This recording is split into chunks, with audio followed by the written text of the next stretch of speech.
Welcome back. All right, it's November the 1st. It is time for Power Rankings, full day of hockey, rounded out with the Power Rankings, which will go live, of course, Sunday morning. So they go live on the 2nd of November. But it also means we have 5 Power Rankings this month. So what a lucky month.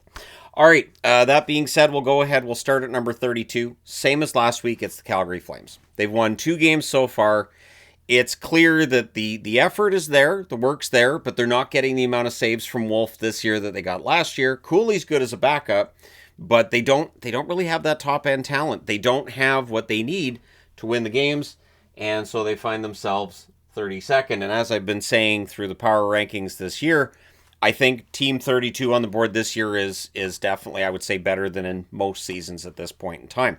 Number 31, dropping 6 spots from last week, is the team that beat them tonight, Nashville. Nashville clearly not having the kind of season that I think they'd hoped either. I'm already starting to see articles on, so where would Stamkos go if he wants to go somewhere else? With the production Stamkos isn't providing, I'm not sure how tradable that contract is right now. So that's the issue that I see with Stamkos, is he's only got the 1 goal so far. And Nashville, it's been a tough go for them so far this season. Number 30, shocking drop. Absolutely shocking, but it had to happen. St. Louis is not looking like St. Louis. They should be better than this. I did see a St. Louis fan in the comments today saying, well, they're not, and they're not going to be. Well, they're 30th on the board. I can't remember the last time they were 30th on the board. Maybe 2019. There might be a time more recent than that, but yeah, St. Louis is having themselves a bit of a challenge in terms of finding those wins tonight with the loss in Columbus as well, and they're behind San Jose. So when you're behind San Jose in the standings, it's tough to defend a team having a spot ahead of San Jose. Number 29, and dropping 6 spots from last week, is Minnesota. The Wild got a win tonight, and they desperately needed that. But the Wild continue this remarkable trend on the board. The bottom 4 teams, all in the West. Yeah, the West is looking kind of rough right now. We'll see if any of these teams can pull themselves out of it. Minnesota's got to be better than 29th, right? They have to be. They got the win over Vancouver tonight. Maybe that starts things rolling, but so far this season, things have not been rolling in their direction. So maybe that win does something for them. Number 28, moving up 3 spots from last week, San Jose. Another Western Conference team. The good news for San Jose, and I've said this all season, I'm saying it again here, I feel like the worst is behind them. This team should not have trouble getting to 20 wins this year. This team should be able to aim for 30 wins this year. They're very talented. Celebrini's a superstar. Askarov had a good game today as well. I think San Jose may very well be on the road to respectability, which, considering the last few seasons, that's at least the right road to be on. So that is the bottom 5 teams on this board, all being in the West, which brings us to team number 27. And moving up 1 spot from last week, the Kings. It's another Western team.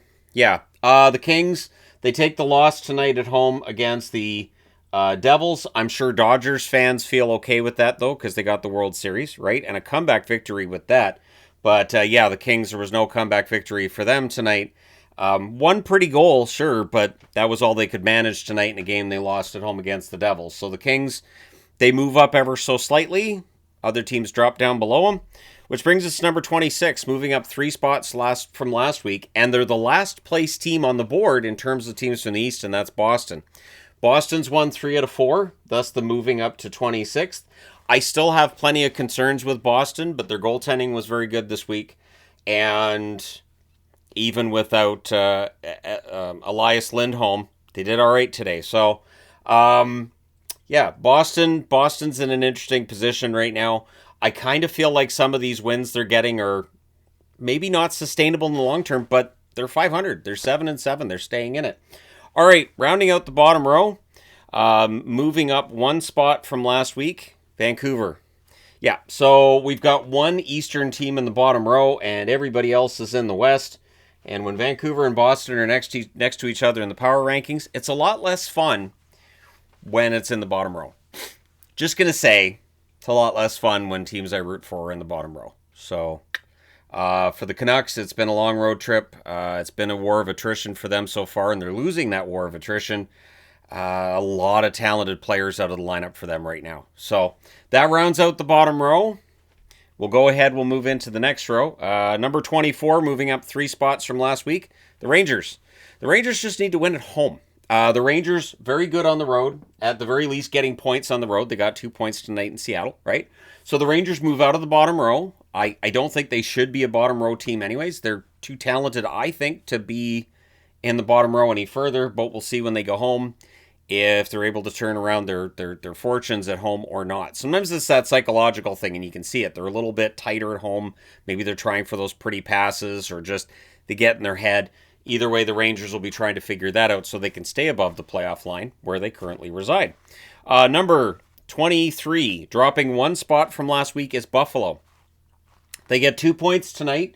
They seem to enjoy playing in overtime. A lot of their games are in overtime, as a lot of these teams have been playing a lot of overtime in the NHL right now. It's to the point where, like, when the late games went to overtime tonight, I didn't even go, because, like, I like to get the review done and the power rankings done earlier. I was just like, yep, everything's going overtime. All right, cool.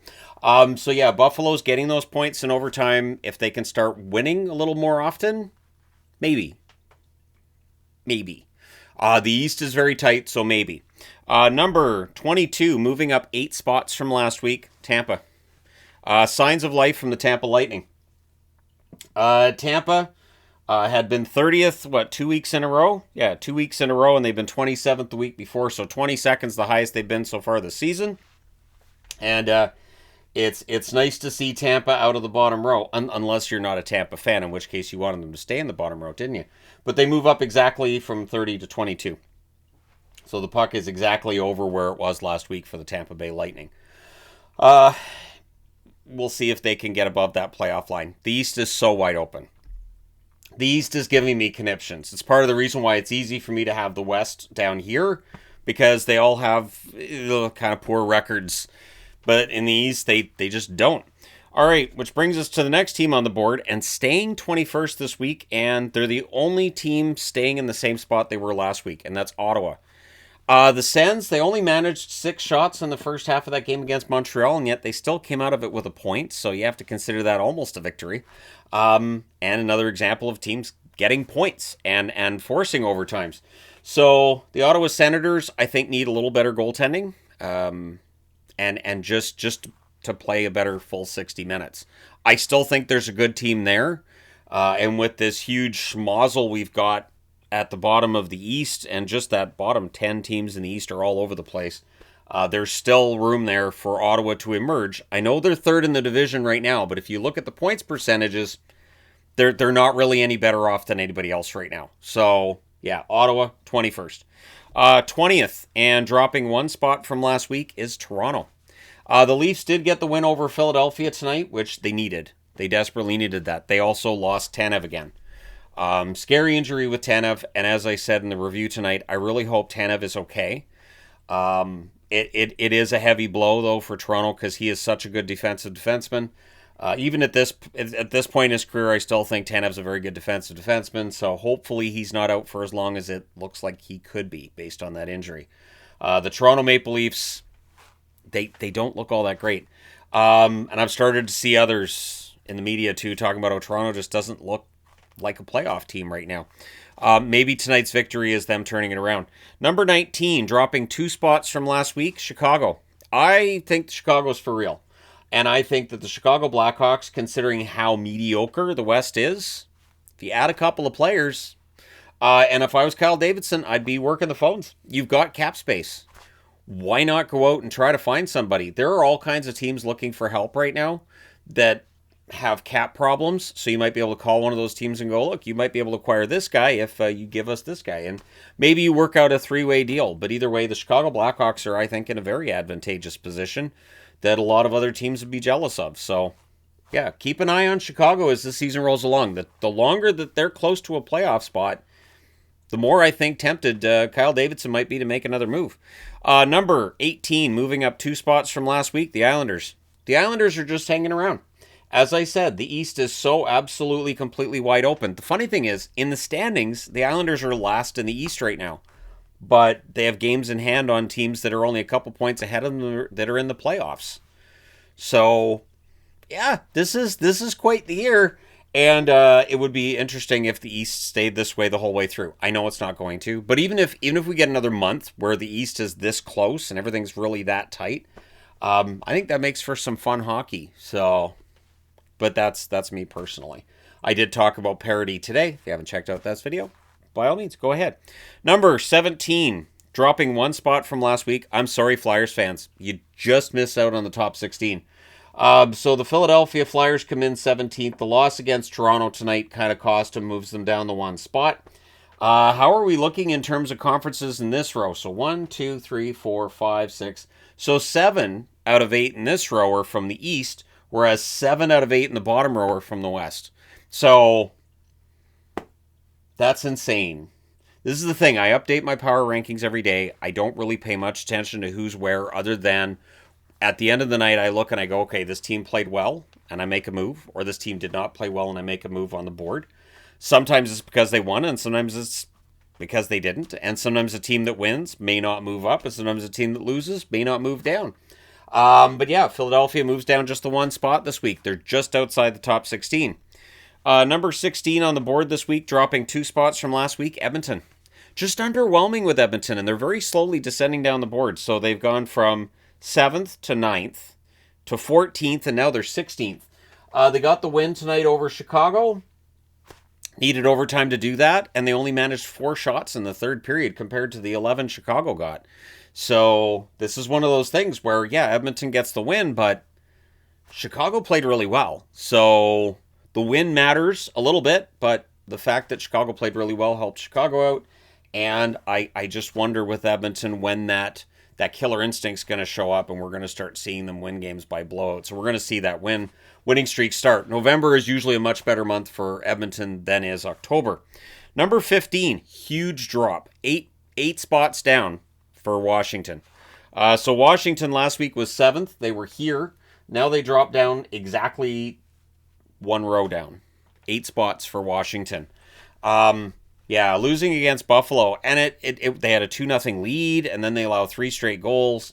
They don't look the same as last year. They find themselves outside the playoff picture, and I understand that picture is murky right now, but the fact that they're below the playoff line, I feel like with Washington you want a little bit more. So they dropped this week. They've dropped 2 weeks in a row now. They were actually top 5 2 weeks ago, and now they're 15. So Washington's got to get it together just a little bit. Number 14, dropping 3 spots from last week, is Seattle. Seattle's still getting points, and I've been talking about this both in the review and here, of course, with all the points the teams are getting in overtime and shootout losses. But Seattle's finding a way to make it work, and they're still above the playoff line. I think Seattle's playing okay, although tonight against the Rangers, not their finest hour. I think they're very fortunate they got a point out of that game, considering halfway through the third they'd managed 9 shots on net. But Seattle still finds themselves 14th currently on the power rankings. We'll see if they can maintain that spot in upcoming weeks. Number 13, moving up 11 spots from last week. Columbus is 3rd in the division, everybody. And Columbus looks, can I say it? They look really good. Their goaltending's been good, been very good. Werenski's back on fire. And I don't mean that literally. He's not on fire. He doesn't have to roll around on the ice. Marchenko's playing very, very well. I think they're doing this despite not getting much in the way of goals or points from Fantilli and Johnson, which is scary because eventually Adam Fantilli's going to get it going, as will Kent Johnson. So I think Columbus could actually get better from here. The Blue Jackets might be one of those teams that you just maybe look at and say, playoffs? And the answer to that right now, I would say, is maybe. It is still very early. We're week 4 of the season, but the fact they're above the playoff line is encouraging. Number 12, and moving up 1 spot from last week, Florida. Florida's slowly getting it back together. They do get the 2 points today, and I do think that the Florida Panthers, that slide they were in, they're out of that now. And they're starting to look like Florida again. Bennett finally got that second goal today. I think he could get on a hot streak from here. And eventually Reinhart's going to as well. And we are getting closer and closer now to when we expect Tkachuk back. Tkachuk's expected back in December. It is now November. We're not that far away from talking about Tkachuk going through workouts, non-contact, then full contact, and then he's back on the ice. keep in mind that because his name's Tkachuk, he's going to try to come back early. So we'll see how that all works out. But 12 for Florida this week. Number 11, dropping one spot from last week, Detroit. So not all huge movers. We are at that point in the season where I'm sort of comfortable with where a lot of teams are. And Detroit still finds themselves 11th. So for Detroit, they're in the top half of the board 3 weeks in a row now. No, the entire 4 weeks. Sorry. Detroit hasn't been out of the top half of the board all year. So the Red Wings right now, second in the division. That's a pretty good spot to be. We'll see if they can hold on to it. I know there's going to be some naysayers that say they won't be able to do that, but I do like their goaltending. I do like their defense and their forward group as well. So I think Detroit has the team that can do it. Notice I'm not saying will. Will is a very different word than can. A lot of these teams can make the playoffs, but will they? And that's the thing. When I was a teenager, a friend of mine asked me if I would come over for a visit, and I said, well, I can. And he's like, cool. And he hung up. I never went over. So the next day he's like, why didn't you come over? I said, I never said I would come over. I just said I could, but I did something else instead.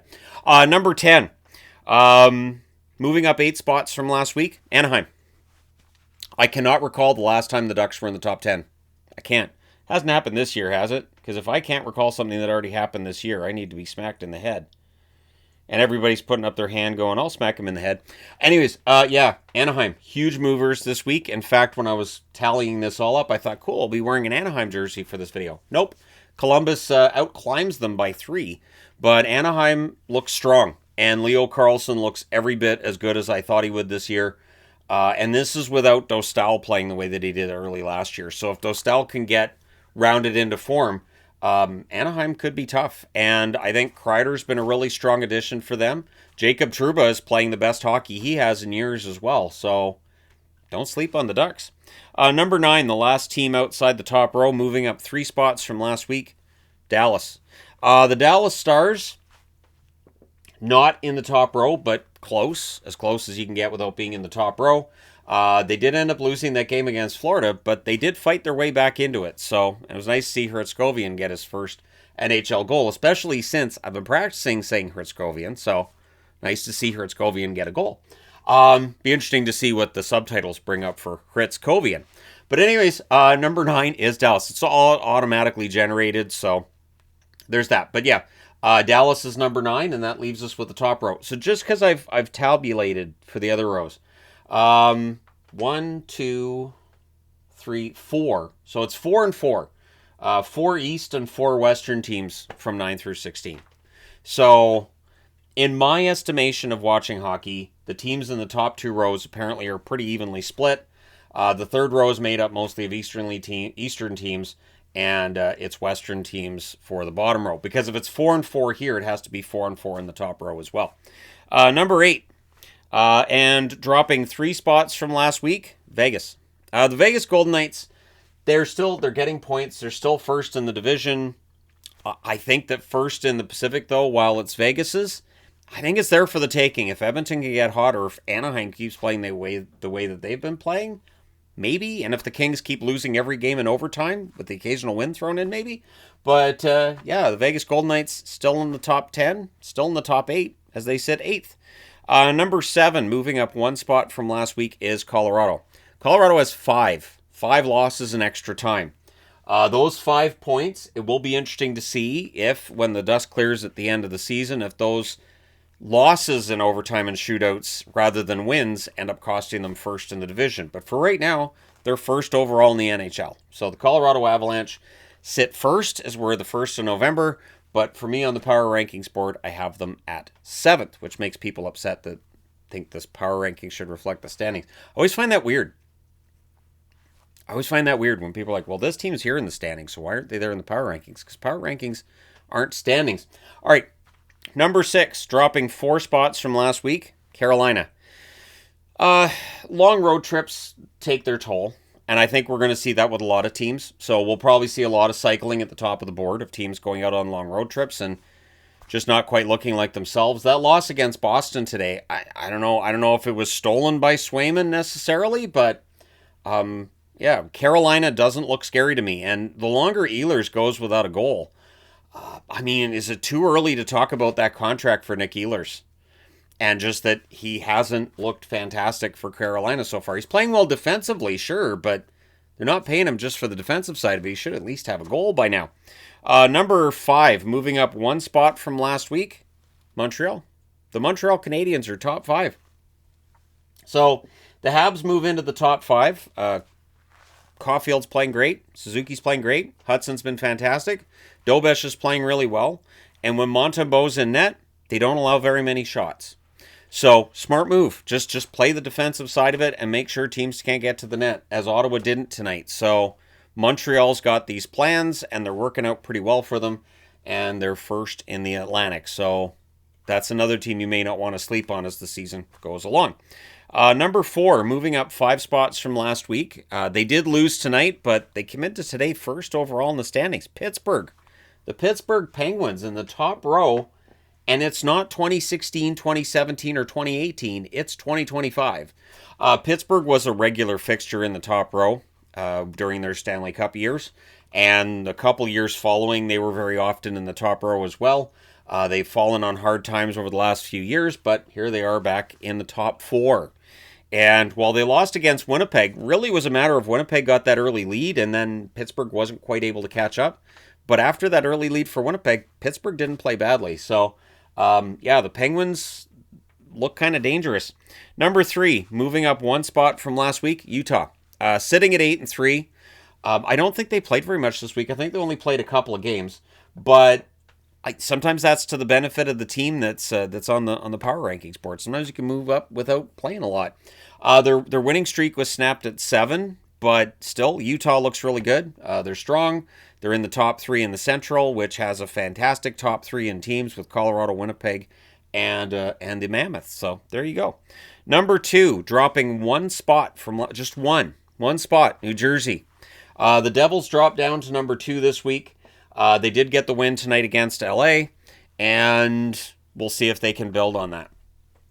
The New Jersey Devils, I think, are a contender in the NHL.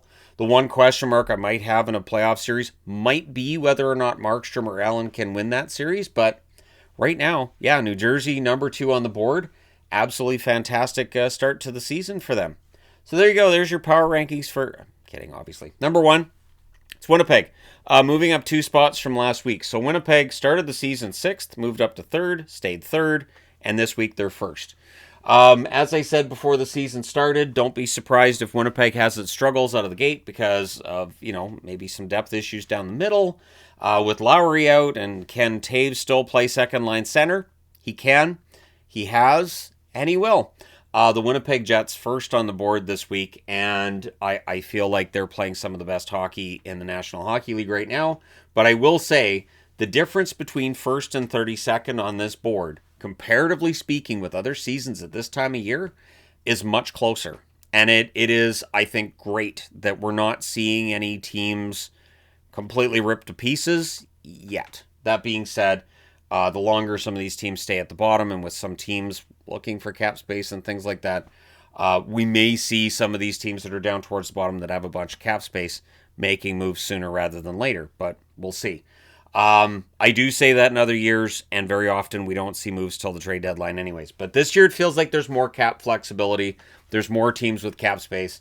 I don't think there's a large excuse now for not making any moves at all. Maybe not a huge move, but some moves should start happening soon.